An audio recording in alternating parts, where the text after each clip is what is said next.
Please ensure the loan repayment will. You. While I was at work, an unexpected email popped up.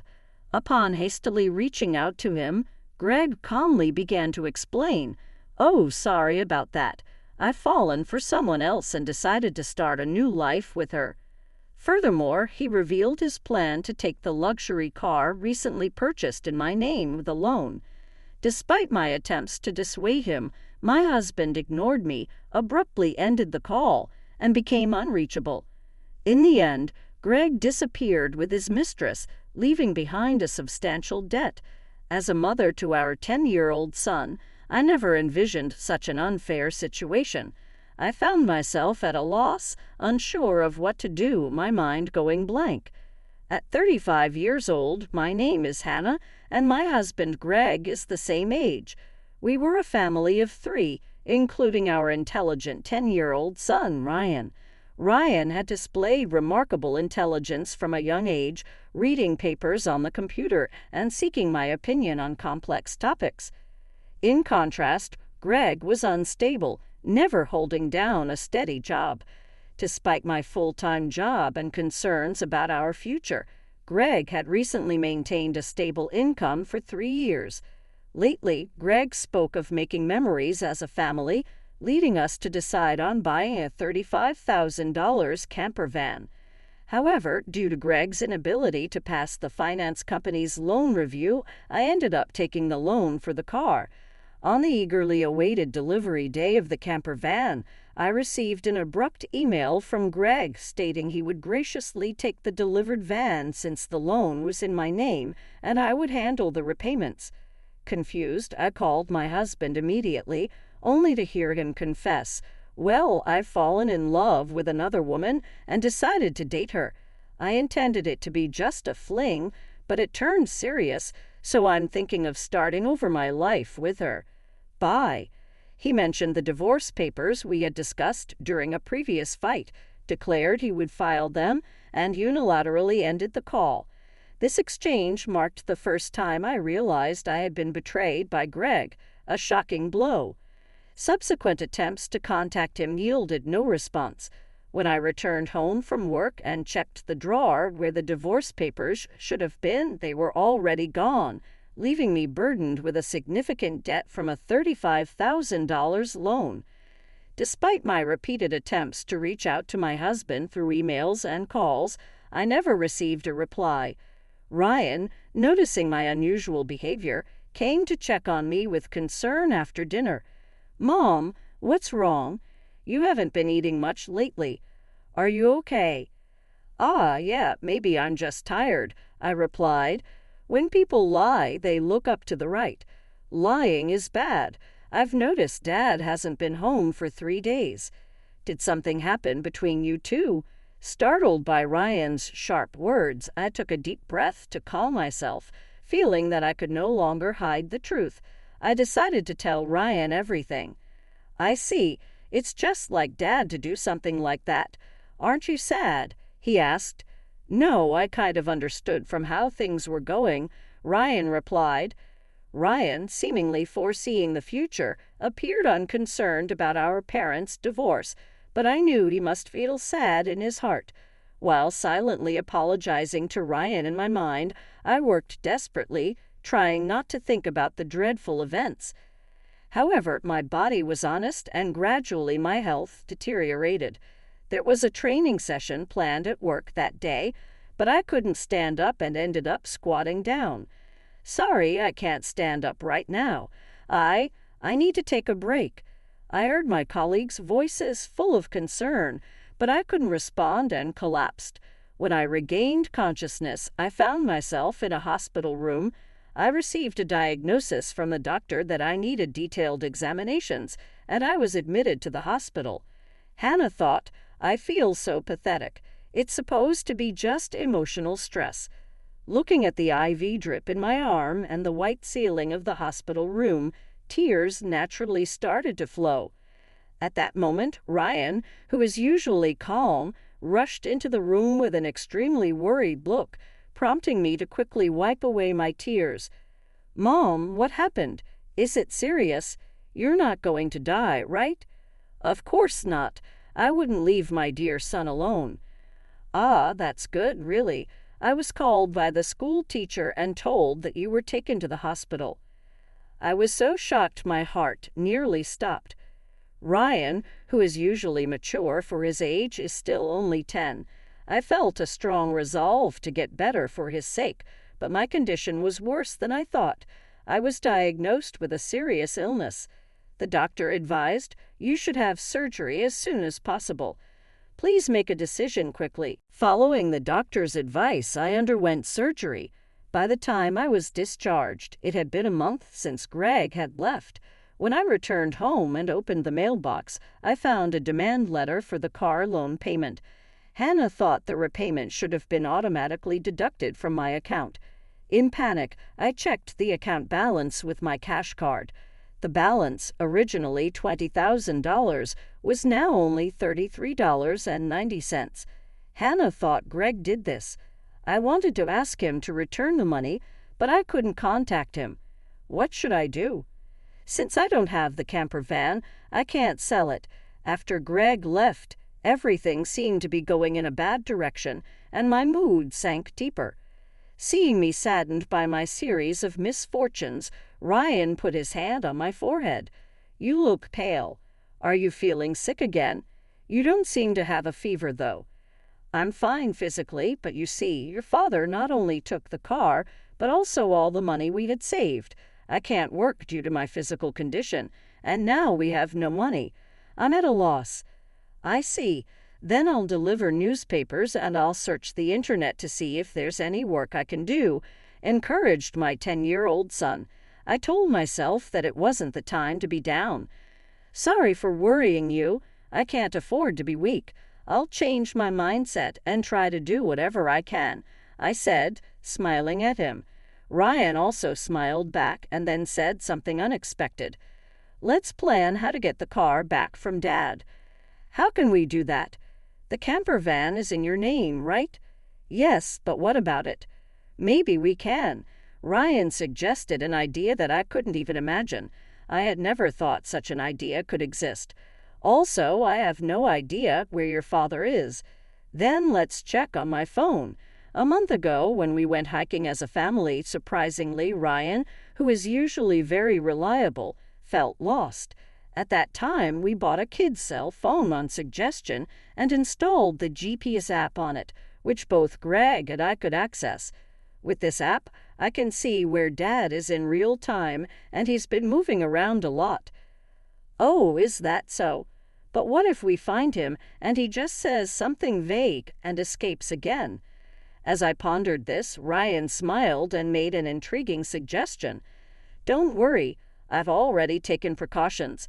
What did you just say? To my astonishment, Ryan had acted independently while I was in the hospital, achieving something unbelievable. I thought, I can't believe such a smart child came from me. Understanding Ryan's words, I was simply amazed. He'd even caught wind of Greg's mistress. All right, let's teach Dad who betrayed us a lesson. Okay, let's start the plan right away. Together, my son and I prepared for that moment. Hannah thought, with Ryan by my side, I'm invincible. Bring it on, anywhere, anytime. 3 days later, my phone rang. Ah, it's me. Please, I need your help. Oh, who might this be? Don't play. It's your husband. Obviously, I'm being questioned by the police about you. At this rate, they might ask me to come to the police station voluntarily. Help me out. Oh, is that so? Just wait a moment. Then I immediately went with my son to where Greg was, and to my surprise, it was a forest park near our house where camping was possible. Greg was being questioned by the police in front of his car, looking bewildered. Feeling pathetic, I sighed and told the police we needed to have a talk as a couple and asked them to leave for a while. At that time, Greg seemed uncomfortable being watched by the people around us and urged Ryan and me to get into the car. Inside the car, Greg's mistress was sitting cross-legged, glaring at us, but that was no longer important. Sorry about that. Thanks for coming. But why did the police suddenly show up at my place? I don't get it. That's because I filed a report about the missing camper van. What? Why would you do that? It's obvious, isn't it? My car was stolen. Greg, foolishly thinking that actions between spouses can't be criminal, was saying nonsensical things. But the world isn't that naive. You filed for divorce, remember? Forgot. So we are strangers now and are driving a stranger's car without permission. That's a crime. Ryan figured all this out. Typical sharp as ever kid, but I didn't steal the car. I just borrowed it for a bit. Oh, is that so? Well, I'd like to use my car now, so could you return it? That would be really helpful. As I reached out my hand asking Greg to return the keys, he reluctantly handed them over after confirming it was returned. Ryan quietly started talking. Hey, why did you abandon your family and choose to play around with this woman? Caught off guard by his son's unexpected question, Greg was flustered and awkwardly scratched his head. Seeing this, Greg's mistress chuckled smugly and started talking. It's because I'm more attractive than your mother. Look at me. You can see it, right? He fell head over heels for me and decided to leave his family. Quiet. I didn't ask you, old lady. Dad, you answer. Mandy was silenced by Ryan's stern tone, but Greg remained quiet. If you can't explain, that's fine. I'll just have the police come back and arrest you. Wait, hold on. Okay, I'll talk. Mandy had joined Greg's company 3 months ago. They were attracted to each other and became involved at the welcome party for new employees. Later, it was discovered that Mandy was pregnant, and Greg decided to start a new life with her, leaving us behind. Why did you take the camper van? I quit my job and thought about selling the car for money, but it seems like you were using it quite a bit, weren't you? I initially thought it was a waste to sell the camper van right away, so we decided to go on a trip instead. But how do you know all this? Remember when Ryan got lost? To prevent that from happening again, we bought him a kid's cell phone with a GPS app. Did you forget we installed it on your phone too? That's how I knew where you were the entire time. Later, I discovered that Ryan had pretended to get lost during our family hike just to get a cell phone. I was amazed at his cleverness. I suspected something was off with Dad, so I devised a plan to monitor his actions. You're really something else, Ryan. I can't believe how cunning you are.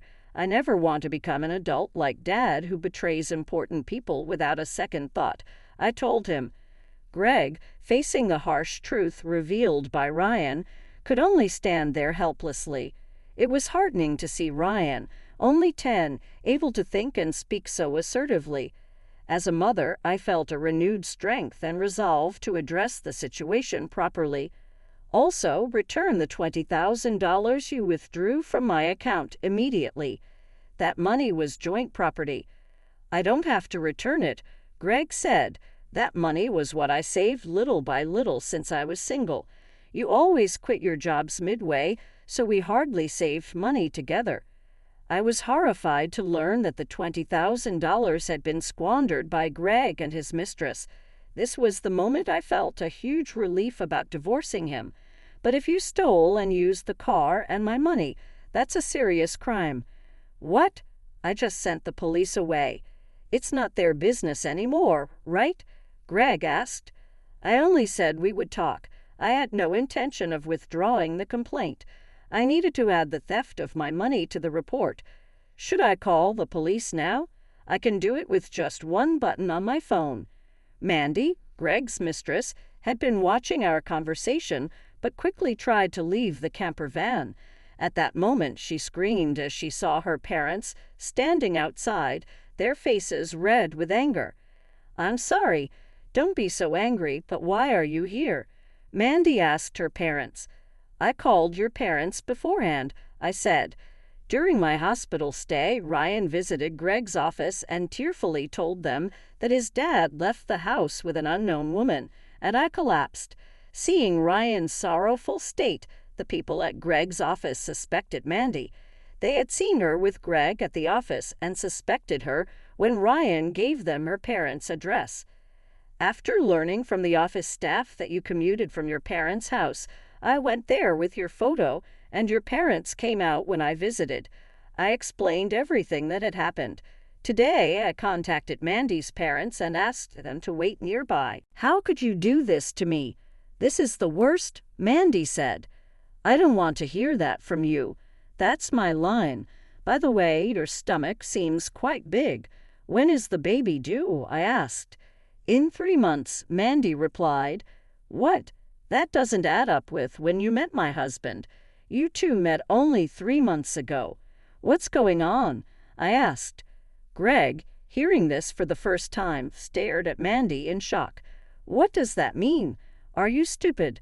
Don't you get it? It takes about 9 months from conception to birth, which means the child she's carrying isn't yours.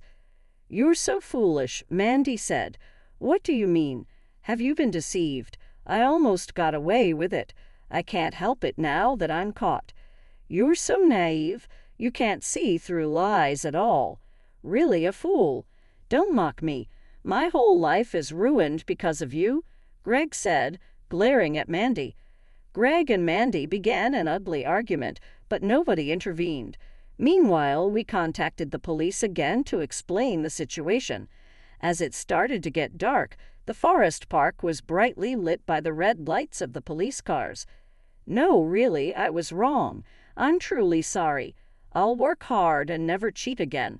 Please just don't arrest me. Greg pleaded.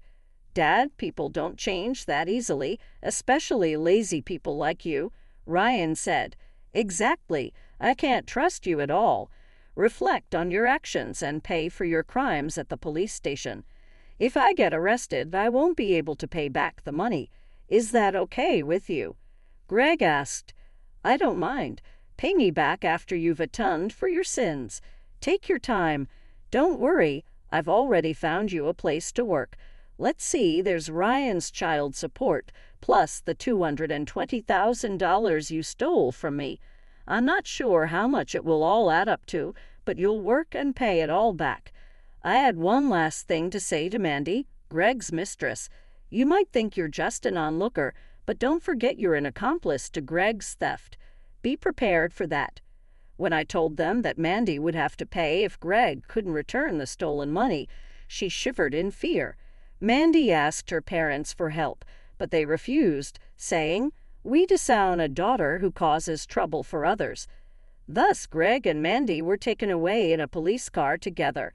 Thanks to Ryan's clever strategy, we were able to hold Greg and his mistress accountable. Though they were released from detention soon after, they faced hefty payments through a lawyer. I claimed $20,000 in damages and made Greg agree to pay $500 a month in child support for Ryan. I also introduced Greg to a subcontracting factory at the company where I work. The support and other charges I claimed from Greg would be deducted from his salary and paid into my account. I sold the camper van and cleared the auto loan. Since then, my health has improved remarkably, and I am now energetic and committed to my job. Ryan has been actively helping with household chores and errands. I want to keep moving forward strongly so that Ryan can pursue the path he loves.